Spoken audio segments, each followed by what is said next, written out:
Teamwork isn't just nice to have in business, it's the undisputed competitive advantage. When your team members work as a unified force, your whole operation benefits through higher productivity, thriving creativity, and unstoppable momentum. Welcome to the Impactful Teamwork Podcast, where we share with you strategies and tactics to help you develop game-changing teams so that you and your business can make a real difference in the world.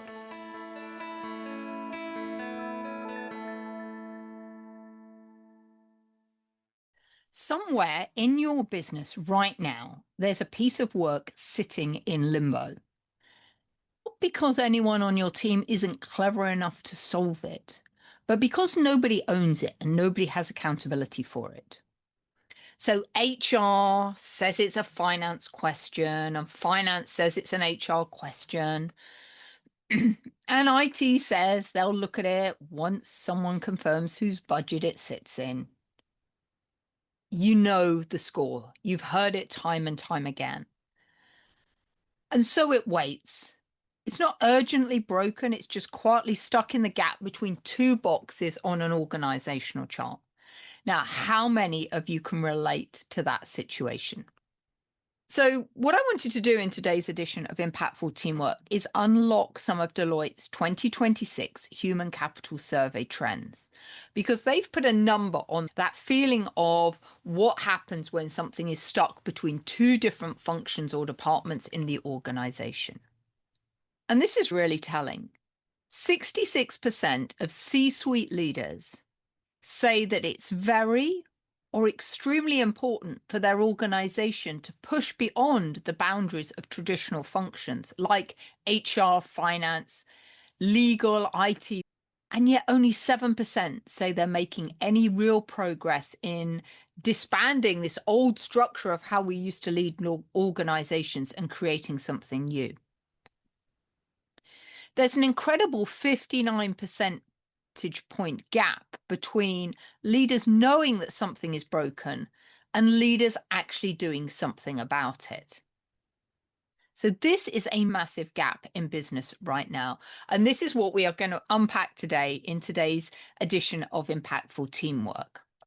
We're actually asking the question that most leadership teams avoid, which is, have organizational functions, the departments, the boxes, the reporting lines, have they actually outlived their function?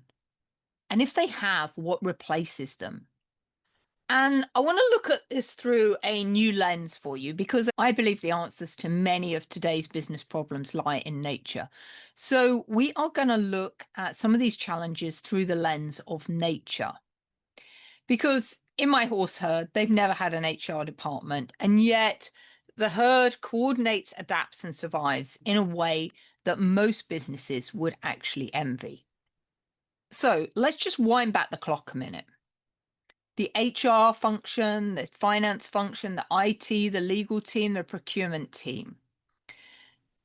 These functions were designed originally for dependability, efficiency, and specialism. And each one became its own discipline with its own language and its own systems and its own career ladder. And for a long time, that has worked. And it gave organizations depth. It gave people a clear professional identity. And in the old industrial world, which was much more slower moving, this depth was a competitive advantage. But today, the environment is very different, and these functions are now under serious strain. And the strain is coming from two directions simultaneously. And the first is cost. Over the last 3 years, headcounts in HR, sales support, and business management have shrunk considerably. And US public companies have cut their white-collar workforce by 3.5%. More than half of organizations now run finance, HR, IT, and procurement through global business services. So that concept of a shared or outsourced delivery. And 58% expect that footprint to grow even further. And while there is a dedicated global business services leader, more than half of organizations report savings of over 21%. So what does this mean? It means that functions are getting leaner, cheaper, and more efficient. And yet there's this second direction going on. Because over 50% of executives say that their corporate functions are in need of substantial reinvention, not tweaking, reinvention of both capability and mission. And almost 50% of these people point to the same root cause as to why reinvention isn't happening. And it's the reinvention isn't happening because of their own organizational structure being the main barrier and people being unwilling to work across the old boundaries that existed. So what does that mean? It means the structure is the barrier to fixing the structure. A bit of a non sequitur there, right? When the structure is the barrier to fixing the structure. So when we look at work in this way, like Deloitte do in this report, what happens as work gets automated or augmented with AI or consolidated into shared services is what is left in many functions are domain experts, people with real specialist expertise. But the problem is they now sit outside of the core value chain. And it's not that they're doing less valuable work. They're doing incredibly valuable work, but it's increasingly becoming disconnected from where the business actually creates value. So this isn't just a small problem in organizations. This is a big problem because it means it shapes the entire workforce and how people's contribution is acknowledged within the workplace. So Deloitte offer a new lens in which to look at the workforce. And this is that they split the business of work into two distinct categories, running the business and growing the business. So let's look at each of these. Running the business is the repeatable stuff, payroll, compliance, vendor management, routine reporting. And these are the kind of activities that look pretty similar regardless of what function they sit in, whether they sit in HR or finance or IT. Transaction handling is transaction handling, regardless of the department it happens in. Risk and compliance is risk and compliance, regardless of the team that it happens in. So what we're saying here is with this repeatable stuff, the work doesn't actually care in which department's name is on the door. So this is the type of work that is really ripe for automation, for shared services, and increasingly for leveraging with AI. Growing the business is very different. It's about planning for new market entry, executing a merger, launching a product, deploying AI across the organization. And this kind of work doesn't respect departmental boundaries at all. It needs all of the departments like finance and IT and HR and supply chain pulling in the same direction, often with the same people involved across more than one of the domains at the same time. And here's the irony. Most organizations are built around this repeatable stuff. Functions, reporting lines, and budgets are all very neatly divided by discipline. And the structure that we've got is genuinely good at running the business. But this is the kicker. It's actually very poor for growing the business. And for many of you, growing the business is the thing and the work that really matters right now. So I'd just like you to think about this for a minute. If you mapped out everything your organization did in a quarter and sorted it into running and growing, would your current structure still make sense for both? Or have you built a really efficient machine for running the business and then asked the same machine to do something it was never designed for? In other words, reinventing. So let's just look at how something in nature, the horse herd, operates. Because the horse herd doesn't have an HR department, it doesn't have a finance department or an IT team or a procurement officer. And yet the herd navigates predators, terrain, weather, and the competing needs of everyone in the herd with a level of coordination that most businesses would die for. So here in my business horsepower, we look at this through the lens of the diamond model of shared leadership inspired by the work of Teaching Horse. Because what we see in horse herds is that the leadership rotates depending on what is required in the moment. This is why I continually am talking about shared leadership. Different members of the team lead from the front, lead from the side, or lead from behind, depending on what is going on. But everyone is always moving in alignment behind a shared vision. So in the horse herd, nobody holds the permanent title of leader. Leadership moves wherever it is needed. And actually, when we look at the diamond model, the most important position in the diamond model isn't the leader, it's the fact that it's all about attention. The capacity to read the environment, to sense the energy of the group and notice what isn't being said. And the thing is, in the wild, this isn't a soft skill, it's actually survival, because the herd member who isn't paying attention is the one who the predator takes, and is the one who puts the whole herd in danger. So how does that relate to Deloitte's thoughts on running the business versus growing the business? If you want to think about it a little bit like this, running the business is the herd's baseline. That's all about grazing, moving together, steady rhythms that don't need anyone to lead in an active sense. And it all just happens because the system is designed for it. Growing the business is what occurs the minute the predator appears. And here's the thing, of course, the herd doesn't convene a cross-functional steering committee to agree whose responsibility the predator is. It doesn't ask, is this a security issue or an operational issue? The horse with the clearest read of the threat moves, and everyone else follows. Not because of title, not because of department, because right now, this is where the leadership is needed. And yet, in most organizations that I work with and I have been part of, the first question that often lands when something urgent happens is, who's best placed to lead this right now? Whose department is this? And I've heard that single question asked 100 times a day in 100 different meetings. And it takes enormous amounts of organizational energy. And this is where the energy starts leaking away, not in one dramatic failure, but in 1,000 small delays, each one almost invisible and each one completely avoidable. So I want to share with you a story of something that I observed when I used to live down in Sussex, because I had a lot of horse riders that used to come and ride past my house.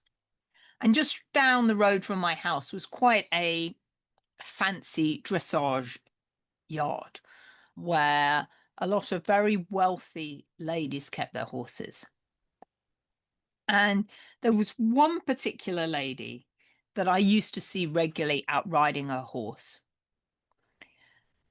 And every time she used to come past the house, I could just see the look of fear and terror on her face. She was so tense.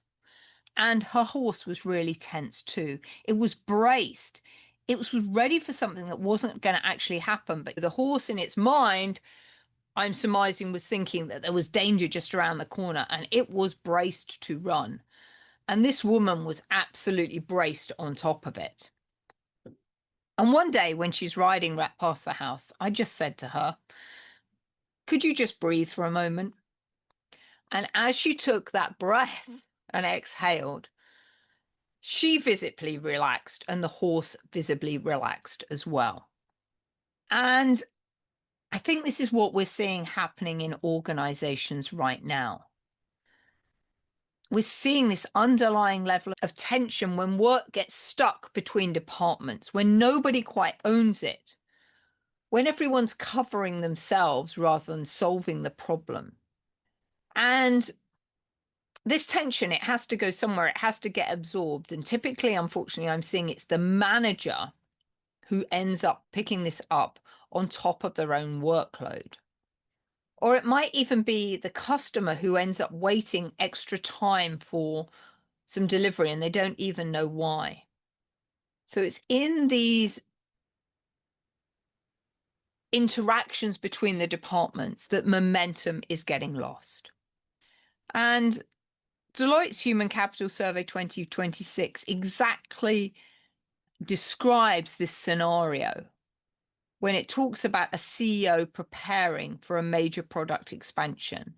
And it's needing an integrated financial, workforce and supply chain plan.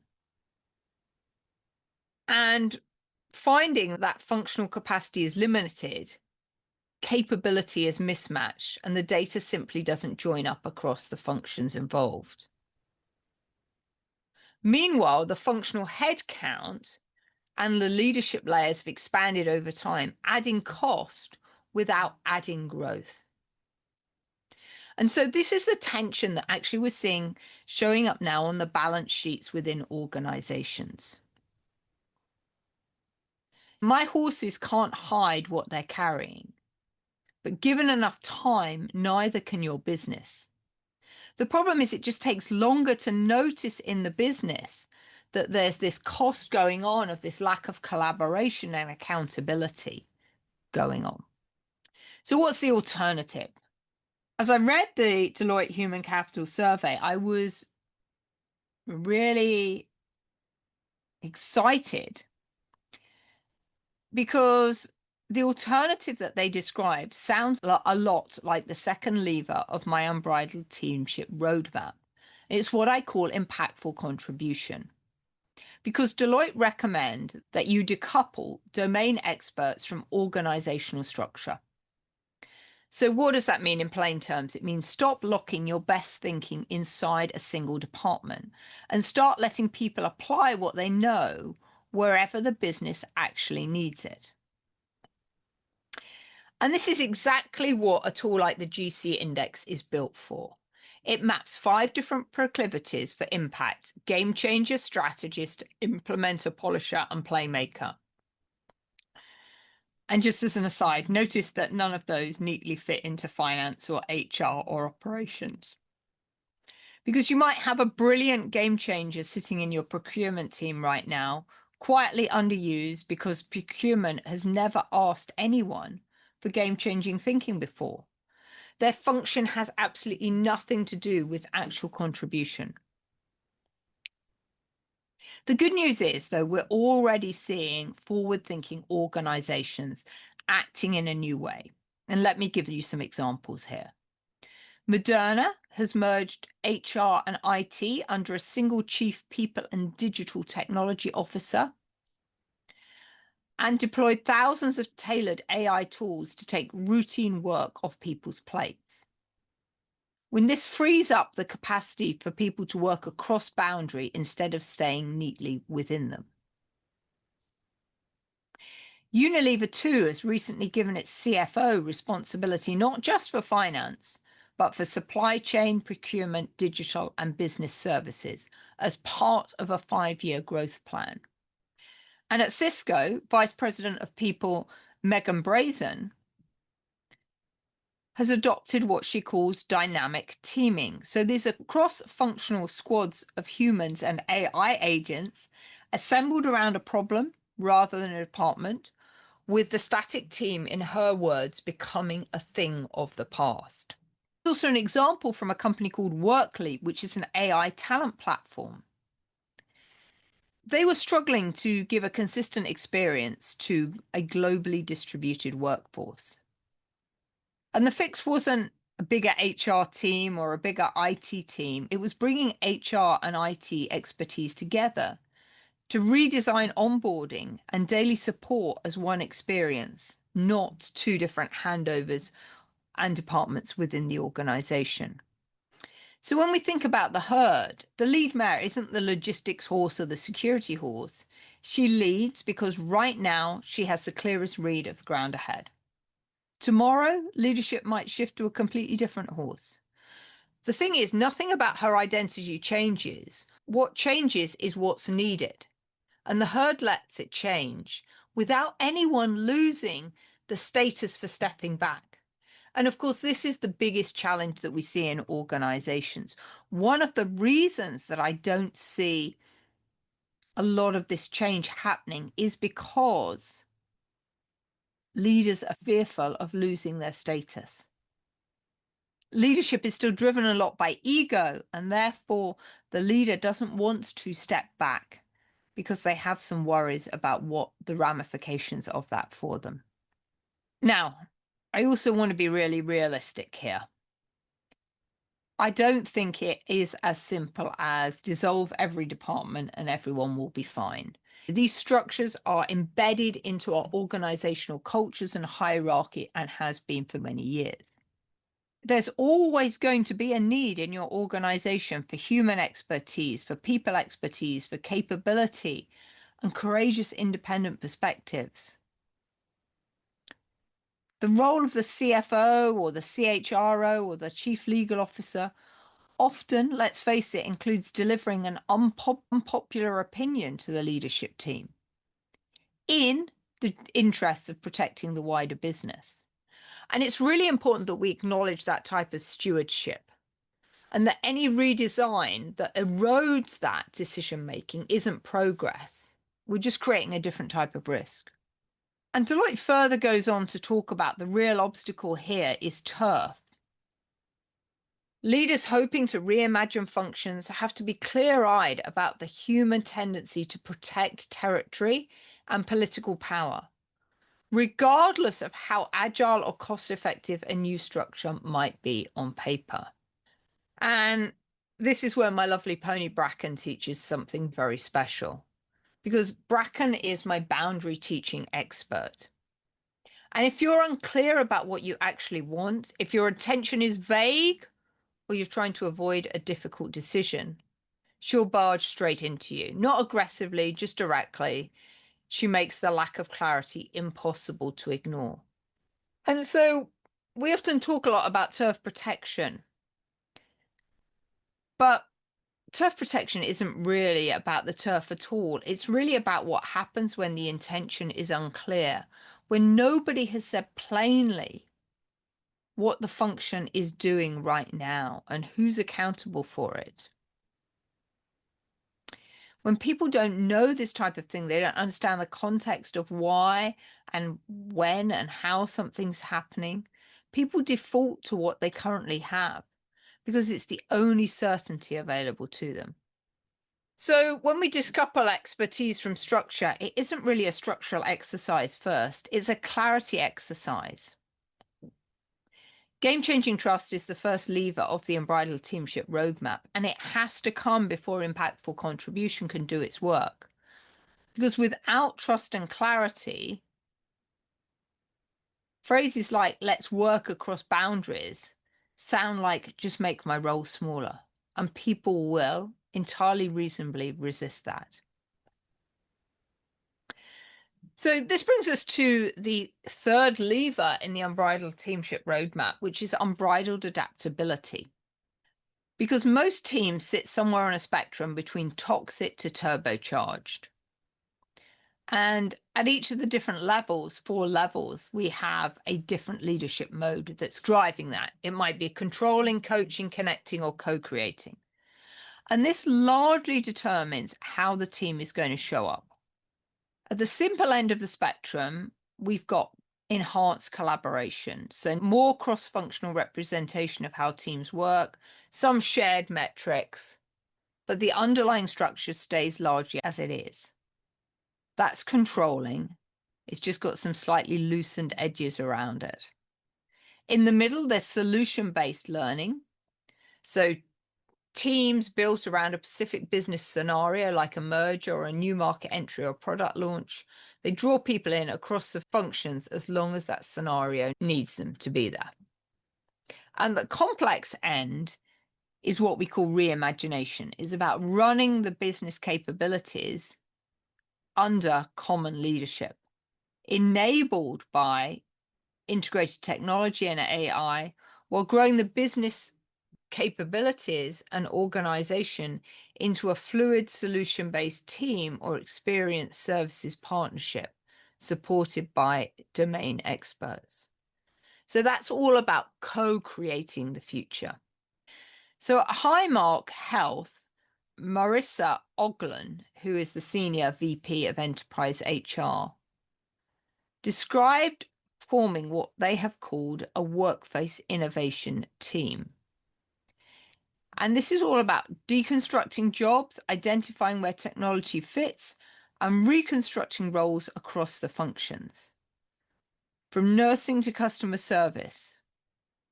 The more cross-functional and integrated our teams are, the more trust and collaboration become strategic assets rather than accidental byproducts. And if you as an organization want a network culture,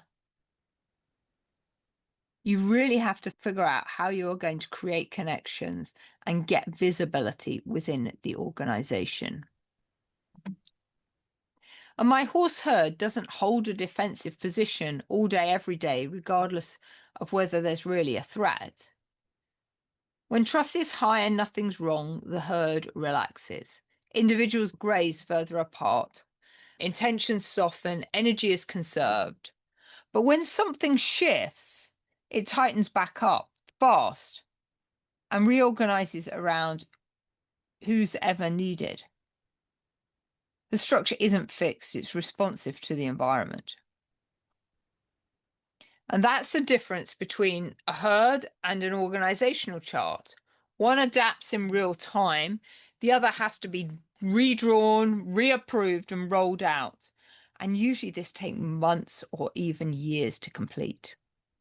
So what have we been talking about here today? Because none of this means that we need to rip up your organizational chart tomorrow.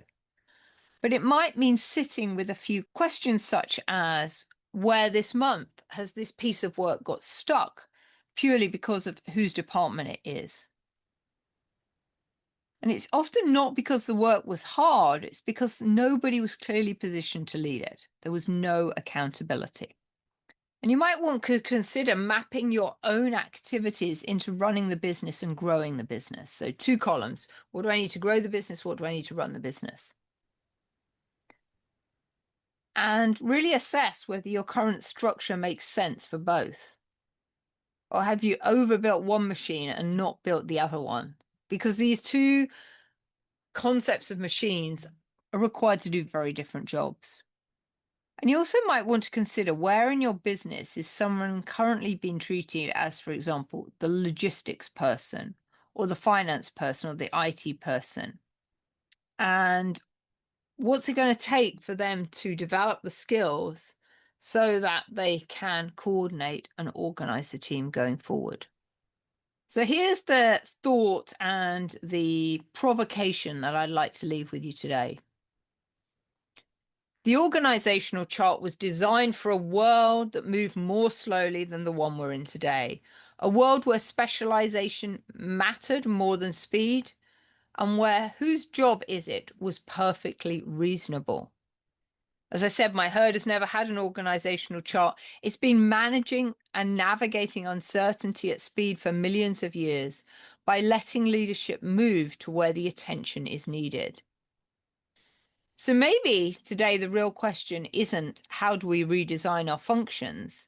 Maybe it's whether functions is even the right word for what comes next, or whether what we actually need is teamship.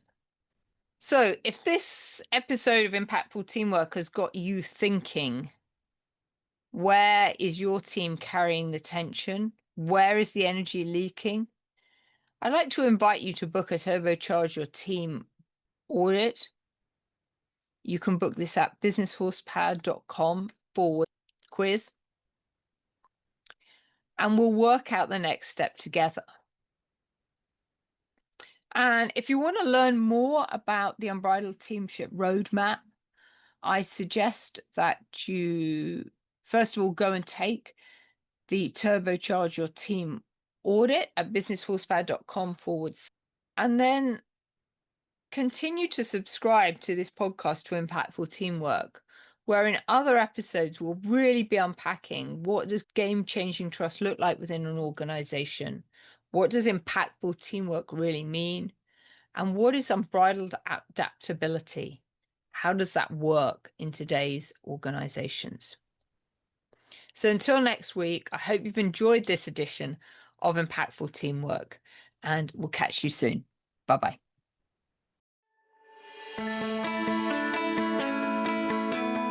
Thanks for listening to the Impactful Teamwork podcast. Please stay tuned for future episodes and do subscribe wherever you get your podcasts. If you've enjoyed this episode, please leave a rating on your favorite platform. Recommendations are essential for attracting new listeners. Please follow us on social media at Julia Felton and at Business Horsepower. And if there are any topics you'd like us to cover on future episodes, please do let me know. Remember, you and your team are always making an impact. What impact will you make today?